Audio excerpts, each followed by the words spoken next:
have plans. We have very secret plans. Who would say that?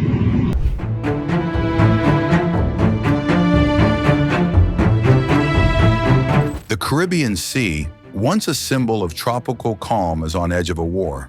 American warships, destroyers, even the world's largest aircraft carrier, the USS Gerald R. Ford, have moved within striking distance of Venezuela. And behind it all stands one man, U.S. President Donald Trump, warning in his language that dictator Nicolas Maduro's days are numbered.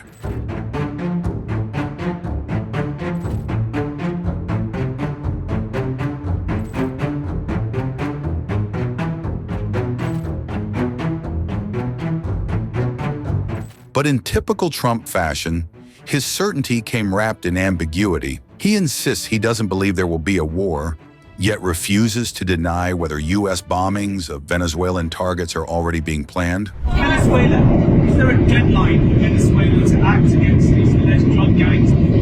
I don't ever set deadlines. I do what I do, but I don't set whether it's Venezuela or anything else. I don't set deadlines. You said that it's not true that you've made a decision on striking in Venezuela, but are there actual plans for those strikes in the near future? Well, how can I answer a question like that? Are there plans for a strike on Venezuela? Who would say that? Supposing there were, would I say that to you honestly? Yes, we have plans. We have very secret plans. Who would say that? You know, what kind of a question is it? Look, we'll see what happens with Venezuela. Venezuela sent us thousands and thousands, hundreds of thousands of people from prisons, from mental institutions, drug addicts, and so did other countries. That's the bad. I mean, other countries did it too, because we were run by very stupid people, very, very stupid people.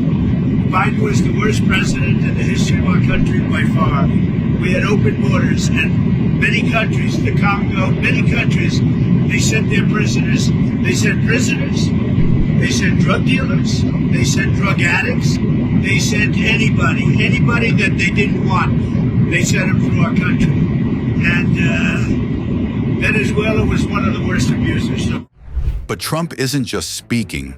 The world is seeing what pressure looks like. A U.S. drone strike in the dead of night obliterated a small vessel suspected of smuggling drugs across the Caribbean on November 2nd. Infrared footage showed a white-hot explosion, fragments scattering across the waves. 3 alleged narco-terrorists killed instantly. The footage of the 15th strike on drug cartels since September, released by Secretary of War Pete Hegseth, came with a warning.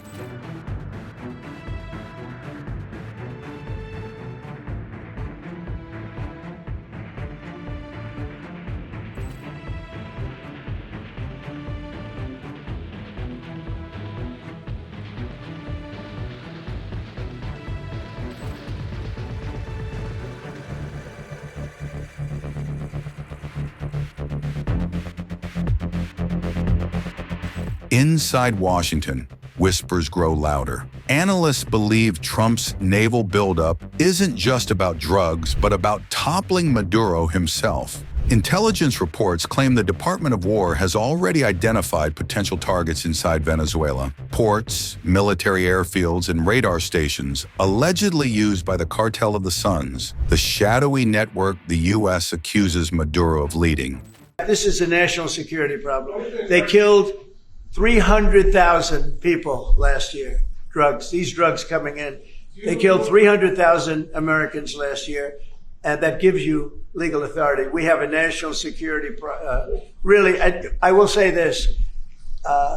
When you look at the people we're dealing with, and we know them, we know the people coming in, we know the boats, we know everything else. We're allowed to do it. It's in international waters. If we don't do it, we're going to lose hundreds of thousands of people.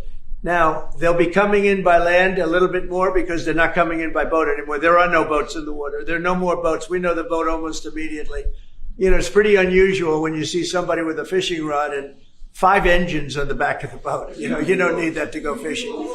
Wait. And we will hit them very hard when they come in by land. And they haven't experienced that yet, but now we're totally prepared to do that. We'll probably go back to Congress and explain exactly what we're doing when we come to the land.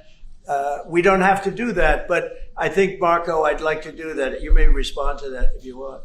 Yeah, well, I mean, the question is, bottom line, these are drug boats. If people want to stop seeing drug boats blow up, stop sending drugs to the United States. But does it matter if it's in the United States? Well, these are all in international waters. The Can boat. you do a strike in the United States, or if we're the Well, that's a different matter. Now you're talking about a law enforcement matter. In this particular case, there are people traveling on international waters headed towards the United States with hostilities in mind, which includes flooding our country with dangerous, deadly drugs. And they're going to be stopped. And that's what's happening. And in the case last week, you saw there was a submarine. It was a submarine. It was a submersible. That's a drug boat all the way through. We know what these boats are. The president just said it. We track them from the very beginning. We know who's on them, who they are, where they're coming from, what they have on them. If you're running drug boats, you're in grave danger. And drug usage is way down. And drug usage coming from the sea, they call it ocean drugs, a little term that they use, the ocean drugs, is very close to non-existent right now. I wouldn't want to be in one of those boats heading away. You know, they're driving happily to destroy the lives of people, and they end up, that's the end of them. So the ocean drugs and the sea drugs, drugs by sea they call it also, that's almost down to nothing, as you can imagine. So they continue to come in by land at a little bit less because they see something is going to happen. They don't like it. They see something, and they're right. Something very serious is going to happen. The equivalent of what's happening by sea. And we're going to Congress just to tell them what we're doing, just to keep them informed. We have to do it for national security. We have to do it to save lives. Secretary Bessent said that Vladimir Putin had not been honest and forthright in his talks of you. Just wondering if you could tell us a little bit more about your feelings about that. And also, if I may, to Nadir Rutte, just your thoughts on whether Ukraine should get Tomahawks. Thank you. Well, I think that in terms of honesty, the only thing I can say is every time I speak with Vladimir, I have good conversations, and then they don't go anywhere. They just don't go anywhere. So in that sense, but no, look, he's fighting a war. He's in a war. That's two very competent sides, and that's the way war is. You never know with war, but I would say that it's time to make a deal. A lot of people are dying. You know, they're not Americans, but they're people. They're souls, and they're dying by the thousands, worst since World War II, and we really should stop it. And to your other question, yeah, please. Sorry, to your other question, this has been consistent from this president when we first met again after your re-election in Mar-a-Lago in November. You said we have to stop the killing. This is close to your heart, and this is your vision. That's why this war needs to end. When it comes to Tomahawks or whatever system, it's up to individual nations to decide whatever they want to supply to Ukraine. NATO doesn't take a position, but I can assure you this. When the president called me in July and said we want to again send weapons into Ukraine, paid for by our allies, the Canadians and the Europeans, that was an important moment. And that is now taking place, and the ambassador, myself, we're working hard at this.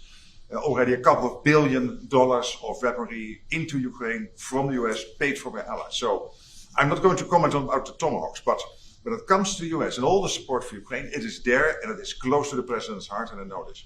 I will say this, and Mark can say it better than anybody. The European nations and Canada have really pulled together, and it's beyond even that. I mean, it's really beyond that. I was with the Australians, the New Zealanders, Japan. They all. If you want to really add them up, we could really add them up. But NATO, basically, European and Canada, a lot of other nations, they've really band together. They are not happy about what's happening with Russia and Ukraine. They're not happy at all. Neither am I.